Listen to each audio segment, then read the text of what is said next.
Hello বন্ধুরা, আজকে রাদুয়া চলে এসেছে একটু ঘোরার জন্য। রাদুয়ার বাসায় ভালো লাগছে না। আর দেখুন রাদুয়া আছে কি কি হেয়ার স্টাইলটা করেছে। এই যে রাদুয়ার হেয়ার স্টাইলটা দেখুন, আর হচ্ছে এই যে রায়াকেও একইভাবে হেয়ার স্টাইলটা করে দেওয়ার চেষ্টা করেছি।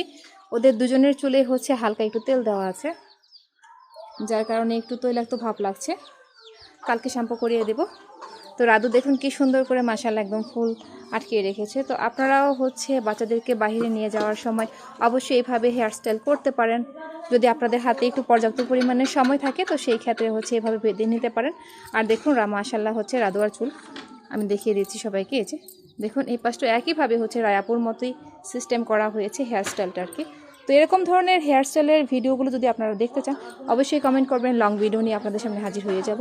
তো এই যে রায়াপুর চুলে হচ্ছে ক্লিপ লাগানো হয়েছে। আর দেখুন এই যে তার চুলে কিন্তু আবারও খুশকি হচ্ছে। তো এর জন্য সে একই ট্রিটমেন্ট অ্যাপ্লাই করব, তাহলে অলিভ অয়েল দিয়ে টাওয়াল দিয়ে হচ্ছে গরম পানি ভাপ দিয়ে ড্যান্ড্রাফ শ্যাম্পু ব্যবহার করব। আর এই শীতে হচ্ছে বাচ্চাদেরকে নিয়ে বাইরে গেলে কানে যেন বাতাস না লাগে, সেজন্য এটা ব্যবহার করতে পারেন। বাচ্চাদের কানে একদম বাতাস লাগবে না। এটা পরে কি খুব আরাম লাগে? হ্যাঁ। কানে বাতাস লাগে না? না। খুব মজা লাগে। বাই বাই বলে দেবে বন্ধুদেরকে। আর তোমাদের আমাদের ভিডিও যদি ভালো লাগে থাকে অবশ্যই লাইক করবে, শেয়ার করবে। আমাদের